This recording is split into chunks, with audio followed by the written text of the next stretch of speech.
یہ ویڈیو ان دوستوں کے لیے ہے جو خطابت کے شعبے کے ساتھ منسلک ہیں۔ یہ خطابت کا لفظ میں نے اس وجہ سے لیا کہ آگے جو حدیث پیش کرنے جا رہا ہوں اس کے اندر خطیب کا لفظ ہے نبی علیہ الصلوۃ والسلام کی زبان مبارک سے نکلا ہوا، ورنہ ہر وہ بندہ اس کے اندر شریک ہو سکتا ہے کہ جو آدمی نصیحت دوسروں کو کرتا ہے لیکن خود عمل نہیں کرتا۔ ویسے ہونا تو یہ ہے لما تقولون ما لا تفعلون، اس کو یوں کہیں کہ جو کچھ تم کہتے ہو وہ کرتے کیوں نہیں، یا جو تم کر نہیں سکتے وہ کہتے کیوں ہو۔ دونوں پہلو بن سکتے ہیں، یعنی بے عمل واعظ، بے عمل خطیب، یا بد عمل واعظ، بد عمل نصیحت کرنے والے، ان لوگوں کی سزا کیا ہوگی۔ اب چونکہ اس شعبے کے ساتھ جو لوگ منسلک ہوتے ہیں ان کو خطیب اور خطباء کا نام دیا جاتا ہے، واعظ کا نام دیا جاتا ہے، نام کچھ بھی دے دیں، لیکن شعبہ یہ ہو کہ جس کے اندر انسان کہے کچھ کرے کچھ، اس کا عمل اس کے زبان سے مطابقت نہ رکھتا ہو، اس کی زبان اس کے عمل سے مطابقت نہ رکھتی ہو،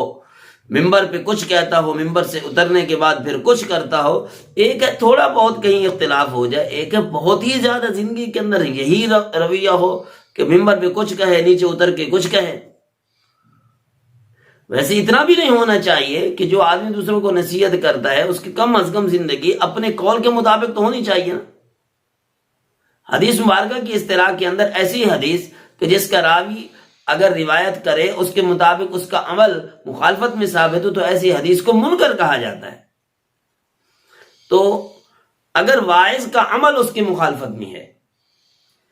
ممبر پہ کچھ اور کہا، اترنے کے بعد کچھ اور کہا، تو نبی پاک صلی اللہ تعالی علیہ وسلم نے فرمایا معراج والی رات مجھے کچھ ایسے لوگ دکھائے گئے، یہ مشکات شریف کی حدیث میرے سامنے ہے، کہ میں گزرا ایسے لوگوں کے پاس تُقْرَضُ شِفَاهُهُمْ بِمَقَارِيزَ مِنَ النَّارِ، جن کے ہونٹوں کو کینچیوں سے کاٹا جا رہا تھا، جن کے ہونٹوں کو کینچیوں سے کاٹا جا رہا تھا۔ فَقُلْتُ يَا جِبْرَائِيلُ مَنْ هَؤُلَاءِ، نبی علیہ السلام فرماتے میں نے جبرائیل امین سے سوال کیا یہ کون لوگ ہیں؟ آپ نے ارشاد فرمایا، جواب دیا، ہؤلاء خطباء امتی کا، یہ آپ کی امت کے خطیب لوگ ہیں، الذین یقولون ما لا یفعلون، وہ باتیں کرتے ہیں جو کہتے ہیں جو خود نہیں کرتے، ان کا عمل ان کی باتوں سے خالی ہے، ان کا کردار ایسا نہیں ہے جس طریقے سے لوگوں کو وہ کہتے ہیں۔ کوشش تو یہی کرنی چاہیے پہلے خود انسان عمل کرے پھر لوگوں کو کہے، لیکن اگر ایسا نہیں ہے تو پھر کم از کم ساتھ ساتھ اپنے آپ کی بھی اصلاح کرتا جائے اور بات کرتا جائے کہ یہ خطا تو میرے اندر بھی ہے، یہ سستی اور غفلت تو میرے اندر بھی ہے، اللہ پاک مجھے بھی عمل کی توفیق نصیب فرمائے، سامنے سننے والوں کو بھی عمل کی توفیق عطا فرمائے۔ دیکھو کتنی سخت سزا ہے۔ اور اسی طرح خطیبوں کے اندر جو لوگ بڑی رفتار کے ساتھ تقریر کرتے ہیں یا